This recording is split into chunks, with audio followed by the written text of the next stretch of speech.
ഉത്സവം കാണാൻ ആൾത്തിരക്ക്. കാഴ്ചക്കാരെ ആകർഷിച്ച കയർ ഉൽപ്പന്നങ്ങളുടെ പ്രദർശനം.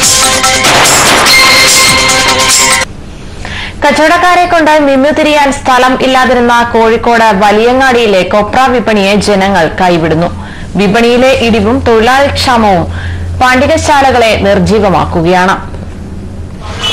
കേരളത്തിന്റെ തനതായ ഒരു കാർഷിക സംസ്കാരത്തെ ഓർമ്മപ്പെടുത്തുന്നു ഈ കൊപ്രക്കളങ്ങൾ. അറേബ്യയിലെയും പേർഷ്യയിലെയും വ്യാപാരികൾ കോഴിക്കോട്ടേക്ക് കടൽ കടന്നെത്തിയ നാളുകളായിരുന്നു അത്. ഒരു കാലത്ത് കേരളത്തിലെ പ്രധാനപ്പെട്ട കൊപ്ര വിപണന കേന്ദ്രമായിരുന്നു കോഴിക്കോട്ടെ വലിയങ്ങാടി. പ്രതാപകാലത്ത് 500-ലേറെ തൊഴിലാളികൾ പണിയെടുത്ത കൊപ്ര പാണ്ടികശാലകൾ ഇന്ന് വിസ്മൃതിയിലേക്ക് നീങ്ങുകയാണ്. കൊടുംവെയിലിൽ വരണ്ടുണങ്ങിയ ശരീരവുമായി പണിയെടുക്കുന്ന തൊഴിലാളികളാണ് കൊപ്ര പാണ്ടികശാലകളിലെ ഇന്നത്തെ കാഴ്ച. കോഴിക്കോട് വലിയങ്ങാടിയിൽ മാത്രം 200-ലധികം കൊപ്ര പാണ്ടികശാലകൾ ഉണ്ടായിരുന്നു. എന്നാൽ 20ഓളം കൊപ്രക്കളങ്ങളാണ് ഇപ്പോൾ ബാക്കിയുള്ളത്.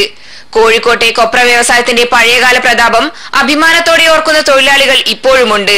പാണ്ഡ്യന്റെ പഴയ കാലത്താണെന്നുണ്ടെങ്കിൽ ഒരു ദിവസം 2 ലോഡിന്റെ പണി, 400 ചാക്കിന്റെ പണി, 500 ചാക്കിന്റെ പണി. കുറെ കൂട്ടിച്ചാല് ഏകദേശം ഒരു വീട്ടിന്റെ ഏക്കരത്തിൽ കൊപ്പര കുമ്മി ഉണ്ടാവും. ഒരു കോടാവിന്റെ ഏക്കര ഉണ്ടാവും കൊപ്പരന്റെ കുമ്മി പഴയ കാലത്ത്.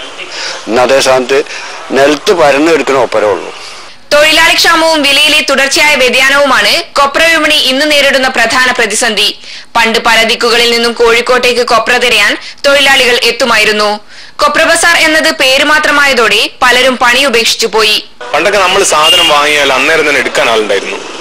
ഇപ്പം തന്നെ നമ്മളൊരു സാധനം വാങ്ങി അത് വളരെ ബുദ്ധിമുട്ടാണ്. അത് കൊടുത്തത് പൈസ ഇവരെ ഭയങ്കര ബുദ്ധിമുട്ടാണ്.